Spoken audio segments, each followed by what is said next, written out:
ప్రేక్షకులకు నమస్తే. పూర్వకాలంలో రామాయణంలో ఒక క్యారెక్టర్ ఉండేది. ఆ రామాయణం క్యారెక్టర్ ఏమంటుందంటే, డబ్బులు ఇచ్చేసి కొన్ని పుకార్లు పుట్టిద్దాం,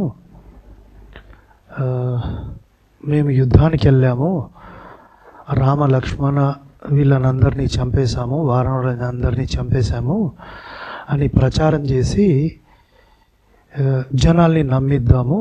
అది నమ్మిన తర్వాత సీతమ్మ ఆ వార్తలు నమ్మేసి నిన్ను పెళ్లి చేసుకుంటుంది రావణ.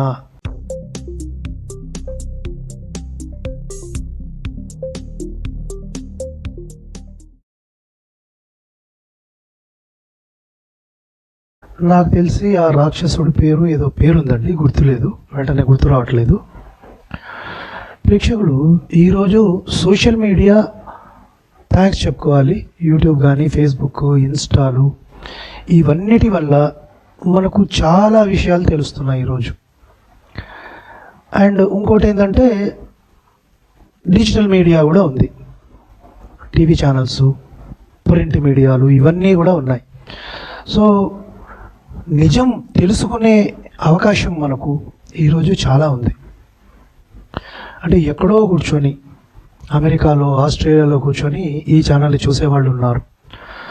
ఎప్పుడో ఫోన్ చేసి మెసేజ్ పెట్టి, మేము ఫాలో చేస్తుంటామండి మీ ఛానల్ని, ఎన్నో తెలియని విషయాల్ని మేము తెలుసుకుంటున్నాము, ఏదైతే అబద్ధాలు చెప్తున్నారు ఆ అబద్ధాలన్నీ మీరు భలేగా బట్టబయలు చేస్తున్నారు, నిజంగా సోషల్ మీడియా చాలా ప్రగతి సాధించింది, సోషల్ మీడియా వల్ల మేము ఎన్నో తెలుసుకుంటున్నాము అని.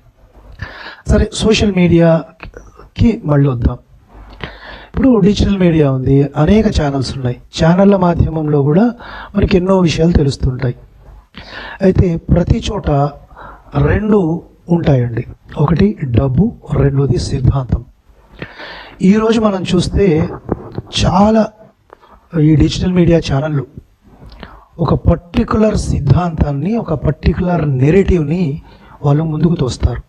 అంటే మీరు అడగొచ్చు, అదేంటండి వాళ్ళు నిజమే చెప్తారు కదా అని. అంటే మీరు కొన్ని టీవీ ఛానల్స్ చూడండి, ఒకటే సైడ్ నెరేటివ్ని 24 hours మీకు ఫీడ్ చేస్తారు. సో మరి ఎందుకు చేస్తారంటే చెప్పాను కదా, ఒకటి డబ్బులు అండి, రెండోది వాళ్ళు నమ్ముతున్న సిద్ధాంతం. కొన్ని టీవీ ఛానల్స్ కేవలం కొన్ని పార్టీలకే పరిమితమై మాట్లాడతాయి. అలా అన్నీ ఉన్నాయిలేండి, ఇటు ఉన్నాయి అటు ఉన్నాయి. సరే, టీవీ ఛానళ్ళలో కూడా మీకు కొన్ని చూస్తే, ఈరోజు ఒక ఎన్డీటీవీ అని ఒక ఛానల్ ఉంది. ఎన్డీటీవీ ఛానల్ ఎంత పవర్ఫుల్ అంటే, ఎలక్షన్ జరిగిన తర్వాత స్టేట్ కానీ, సెంట్రల్లో కానీ మినిస్టర్లు ప్రమాణ స్వీకారం, ఎవరు ఏ మినిస్టర్ అవ్వబోతున్నారో కూడా వీళ్ళే ముందు చెప్పేసేవాళ్ళు. అంటే అంత రీచ్ ఉండేదన్నమాట. అంటే ఒక పార్టీకి సరెండర్ అయ్యి గులాంగిరి చేస్తే ఆటోమేటిక్గా మీకు తెలియని విషయం ఏముందండి, వీళ్ళు డిసైడ్ చేసేటోళ్ళు ఈయన ఈ మినిస్ట్రీకి వెళ్తే బాగుంటుంది అని ఆ లెవెల్లో. ఇప్పుడు దాన్ని ఫాలో చేసేవాళ్ళు వేరే మీడియాని గోధి మీడియా అంటున్నారు. షాక్, అది సర్ప్రైజ్. అది అంటే వీళ్ళు గోధిలో కూర్చొని ఇంకోని గోధి మీడియా అంటారు అనమాట. సో సరే, ఇప్పుడు ఈ డిజిటల్ ఛానల్స్ కూడా ఈ రోజులలో కొంచెం బ్యాలెన్సింగ్ వచ్చింది. నాకు తెలిసి టైమ్స్ నౌ కానీ, లేదంటే జీ కానీ ఒక పక్క, తర్వాత రిపబ్లిక్, ఇలాంటి ఛానళ్ళు కొన్ని వచ్చి అన్ని సైడ్లు బ్యాలెన్సింగ్ చేస్తున్నాయి. కొన్ని అవుట్ రైడ్గా గవర్నమెంట్ కూడా సపోర్ట్ చేస్తున్నాయి. సో ఇలాంటివి కూడా జరుగుతున్నాయి.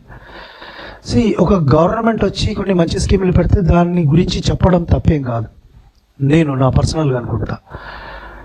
ఆ కాలంలో మరి వేరే ఛానళ్ళు ఏం చేశాయండి, మినిస్టర్లను కూడా వీళ్ళే డిసైడ్ చేసేటోళ్ళు.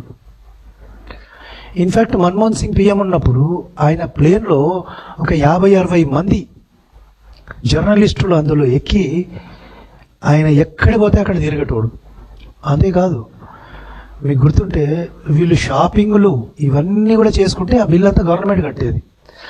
అంటే జర్నలిస్టులు విఐపీలు అయిపోయారు, అల్లుళ్ళు అయిపోయారు ఆ టైంలో. అంటే ఈ జర్నలిస్టు ఏదనుకుంటే గవర్నమెంట్ అది చేసేది. అది గోధి మీడియా కాదు, మళ్ళీ that is not గోధి media. Government ఇలా చేసింది అని కొంచెం మంచి చెప్తే గోధి మీడియా అయిపోతుంది.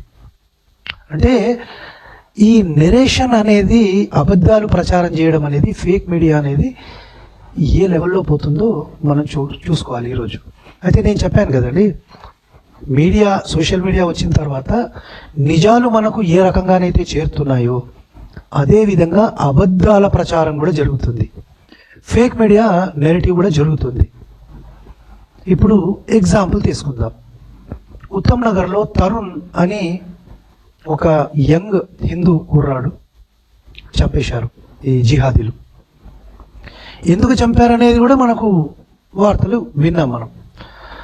అంటే ఓ చిన్న అమ్మాయి నీళ్ళ బుగ్గ తన తాతకో ఎవరికో కొట్టబోతే అది గురి తప్పి కింద పడి కొన్ని చుక్కలు, నీళ్ళ చుక్కలు ఒక ముస్లిం ఆమె మీద పడితే ఎప్పటి నుంచో పగబెట్టుకున్న ఈ తుర్కోళ్ళు ఒక 50-60 మంది వెళ్ళి, అసలు ఈ సన్నివేశాల్లో లేడు తరుణ్, సంబంధం లేదు, కానీ ఆ కుర్రాడు రాగానే వాడి మీద పడి చంపేశారు. ఒక వీడియో చూపిస్తాను, చూడండి. ఈ వీడియోలో ఒక కుర్రాడు ఏడుస్తూ బాధపడుతున్నాడు. మీరేమనుకుంటారంటే ఈ కుర్రాడు తరుణ్ వాళ్ళ రిలేటివ్ ఏమో, ఎందుకంటే తరుణే కదా అన్యాయంగా చచ్చిపోయాడు, తరుణ్ అన్యాయంగా చచ్చిపోయాడు వాళ్ళ రిలేటివ్ అనుకున్నారేమో. నో, తరుణ్ని చంపిన గ్యాంగ్ ఇది. వాడు ఏడుస్తున్నాడు. మీరు అడగాలి ఎందుకు అని అంటే, నెరేషన్ బిల్డింగ్ ఇది. చంపింది కాక వీడు ఏడుస్తున్నాడు. అదే గ్రూప్లో ఇంకో అమ్మాయి కొంచెం పెద్దమనే, మాకు అన్యాయం జరిగిపోయిందని ఏడుస్తుంది. చంపింది వీళ్ళు. చచ్చిపోయిన వాళ్ళు యంగ్ కుర్రాడు తరుణ్ చచ్చిపోయినారు కదా, ఆ కుర్రాడి తల్లిదండ్రులు ఏడవాలి, వాళ్ళు ఏడుస్తున్నారు. చంపి వీళ్ళు ఏడుస్తున్నారు. ఎందుకంటే narrative, this is narration, fake media ప్రచారం. అంటే వీళ్ళకి అన్యాయం జరిగిపోయింది అంటే చంపారు, మళ్ళీ నాటకాలు కూడా ఆడుతున్నారు, విక్టిమ్ మోడ్. అదనమాట. మళ్ళీ విక్టిమ్ మోడ్ నెరేటివ్ ఎలా క్రియేట్ చేయాలని చూశారు. తరుణ్ మంచోడు కాదు, వాడు వెక్కిరిచ్చేవాడు ముస్లింలని అని, అమ్మాయిలని అని నెరేటివ్ బిల్డ్ చేశారు. చచ్చిపోయిన వాడి మీద కూడా తప్పు నిందలు వేయడం. ఇక టీసీఎస్కి వస్తాం మనం. టీసీఎస్లో ఆల్రెడీ వీళ్ళు గ్యాంగ్గా తయారయ్యి ఆర్గనైజ్డ్ పద్ధతిలో ఇలా సెక్షువల్ హెరాస్మెంట్ చేస్తున్నారు, కన్వర్షన్ చేస్తున్నారు, హిందూ దేవీ దేవతల్ని తిడుతున్నారు. ఇవన్నీ కూడా పోలీసులు రిపోర్ట్ చేశారు. కానీ ఇప్పుడు నరేషన్ ఏం జరుగుతుంది? అర్ఫా ఖానం షేర్వానీ వచ్చి ఎడ్యుకేటెడ్ ముస్లింలని టార్గెట్ చేస్తున్నారు అంటది. ఇది అసలు ప్రాబ్లమే లేదు, అనవసరంగా ముస్లిం కుర్రాళ్ళని, ముస్లిం మేల్స్ని ఇరికించడానికి ప్రయత్నం చేస్తున్నారు అని ఒక నెరేటివ్ స్టార్ట్ అయిపోయింది. అంటే మరి ఈ హిందూ అమ్మాయిలు ఎవరైతే సఫర్ అయ్యారో వాళ్ళు అబద్ధాలు చెప్తున్నారా? అంటే ఇక్కడ మీరు చూడండి ప్రేక్షకులు, రెండు ఉన్నాయి. ఒకటి, డబ్బుల కొదవ లేదు వీళ్ళకి. ఈ హలాల్ ఎకనామీ ద్వారా, రకరకాల స్కీమ్స్ ద్వారా వీళ్ళకు డబ్బులు చేరుతున్నాయి. డబ్బులు రావడంతో వీళ్ళు ఏం చేస్తారంటే కొన్ని యూట్యూబ్ ఛానల్కి, వాళ్ళకు ఫేవరబుల్ ఉన్న అనేక ఛానల్స్కి, ఈవెన్ ఈ డిజిటల్ మీడియా ఛానల్స్ కూడా డబ్బులు ఇస్తారు. ఇచ్చి నెరేటివ్ని మార్చడానికి ట్రై చేస్తారు. సో ఇప్పుడు ఎవరు ఇక్కడ విక్టిమ్స్? హిందూ అమ్మాయిలు, వాళ్ళు కదా టార్గెట్ చేయబడ్డారు. ఇప్పుడు ఆల్రెడీ డబ్బులు చేరుతున్నాయి వాళ్ళకి. సో ఇప్పుడు నెరేషన్ ఎలా జరుగుతుంది? అసలు అక్కడున్న ముస్లిమ్స్ ఎవరైతే అబ్బాయిలు ఉన్నారో వాళ్ళు చాలా మంచోళ్ళు. ప్రాబ్లం అంతా ఈ అమ్మాయిలు అనవసరంగా ఇరికియడానికి ట్రై చేస్తున్నారు. ఇంకో నెరేటివ్ ఏం బిల్డ్ చేస్తున్నారు? ఈ ముస్లిం ఎవడైతే వాడు ఉన్నాడో వాడికి ఫ్యామిలీ ప్రాబ్లం ఉండి ఒక అమ్మాయితో రిలేషన్షిప్ పెట్టుకోవడానికి ట్రై చేశారు. అంటే పర్సనల్ అయిపోయిందనమాట, మతాన్ని తీసేశారు ఇక్కడ. అర్థమవుతుందండి? సో ఆ పర్సనల్ రిలేషన్ని వీళ్ళు కొందరు మార్చేసి దీన్ని అంటే ఈ ఇస్లాం మీదకి తోస్తున్నారు. ఇస్లాంని లేకుంటే ముస్లిం ఎవరైతే మగవాళ్ళు ఉన్నారో వాళ్ళని బ్లేమ్ చేయడానికి చేస్తున్నారు అని నెరేటివ్ బిల్డ్ స్టార్ట్ అయిపోయింది. ఇంకో పక్క ఏమంటున్నారు? ఈ నిదా ఖాన్ అనే ఈమె హెచ్ఆర్ కాదు, ఆర్డినరీ టెలికాలర్. ఆల్రెడీ స్టోరీలు స్టార్ట్ అయిపోయాయి. ఏ రకంగానైతే తరుణ్ని చంపి కూడా వాళ్ళు విక్టిమ్ కార్డ్ ఆడుతున్నారో, ఇక్కడ ఇంతమంది హిందూ అమ్మాయిలని టార్గెట్ చేసి బీఫ్ తినిపించి నమాజ్లు చేయించి రోజాలు కూడా చేయమని ఫోర్స్ చేసి కొందరి మీద సెక్షువల్ హారాస్మెంట్ కేసు చేసి హిందూ దేవీ దేవతలను తిట్టిన తర్వాత కూడా మళ్ళీ విక్టిమ్ కార్డ్ మొదలైంది. మన ఆంధ్ర తెలంగాణలో ప్రశ్న అని ఒక సన్నాసి ఉన్నాడు.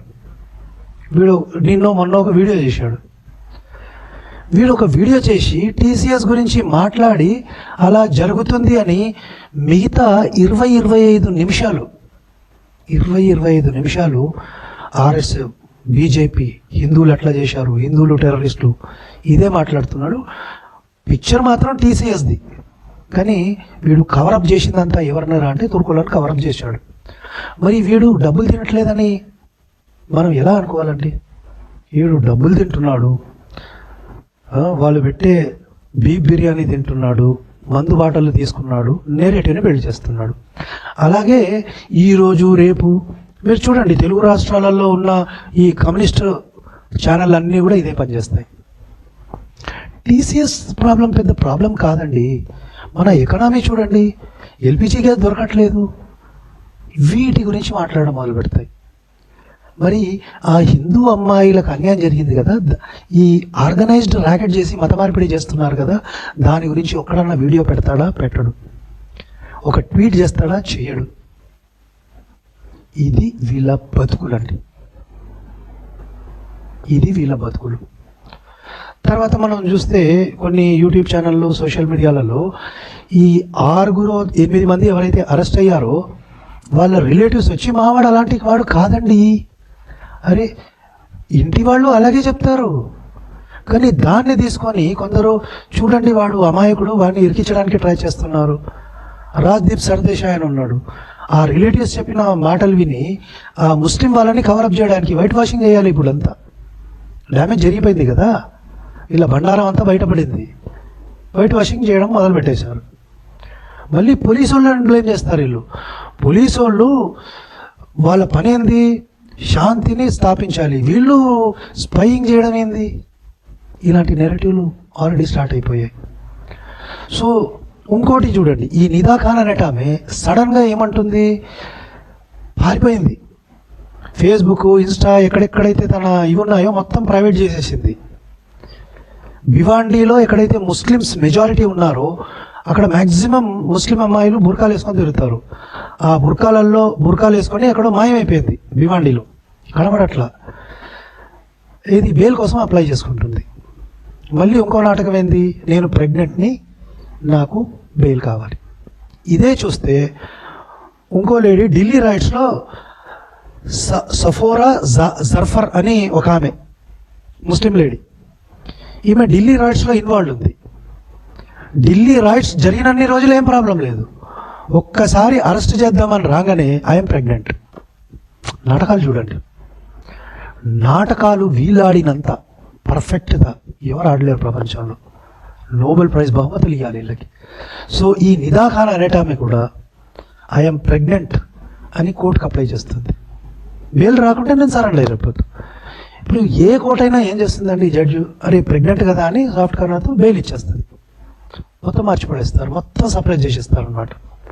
ఒక్క ఆధారం తెరవకుండా అది కోర్టుకు వెళ్ళేలోగా ఈ హిందూ అమ్మాయిలని మళ్ళీ టార్గెట్ చేసి డబ్బులు ఇచ్చి భయపెట్టి మొత్తం కేసు అంతా గోల్మాల్ చేసేస్తారు. 3-4 వేల కాశ్మీరీ హిందువులని, పండితులని చంపి 4-5 లక్షల మందిని కాశ్మీర్కి వెలగొట్టి కూడా వీళ్ళు విక్టిమ్ కార్డ్ ఆడుతున్నారంటే ఎంత దుర్మార్గులో ఆలోచించండి ప్రేక్షకులు. ఎంత దుర్మార్గులో చూడండి, ఎన్ని డబ్బులు ఉన్నాయి వీళ్ళ దగ్గర, ఎంత పవర్ ఉంది, ఎంత పలుకుబడి ఉంది, ఏమైనా చేయగలరు వీళ్ళు.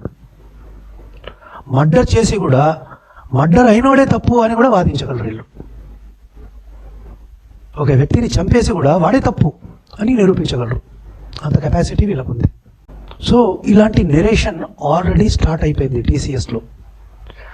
టీసీఎస్ఏ కాదండి, ఇంకా వేరే ఆర్గనైజేషన్లో కూడా అనేక చోట్ల ఎక్కడెక్కడైతే టీసీఎస్ ఉందో ఇలాంటి జిహాదీ గ్యాంగ్లు ఉన్నాయి, కన్వర్షన్లు చేస్తున్నారు అనే వార్తలు కూడా మనకు వస్తున్నాయి. సో హిందువులు ఏం చేయాలి మరి? హిందూ ఆర్గనైజేషన్స్ ఏం చేయాలి? వీళ్ళకేమో ఇన్ని డబ్బులు ఉన్నాయి, ఫండ్స్ ఉన్నాయి, తిమ్మిని బమ్మి బమ్మిని దిమ్మి చేయగలరు వీళ్ళు. మరి మనం ఏం చేద్దాం?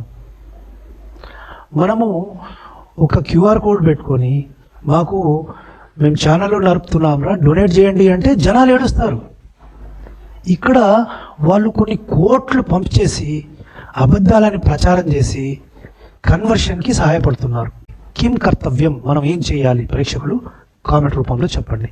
అలాగే వీడియో నచ్చితే లైక్ చేయండి, 10 మందికి షేర్ చేయండి, ఛానల్ని సబ్స్క్రైబ్ చేయండి. మనం మరో వీడియోతో మళ్ళీ కలుద్దాం. నమస్తే.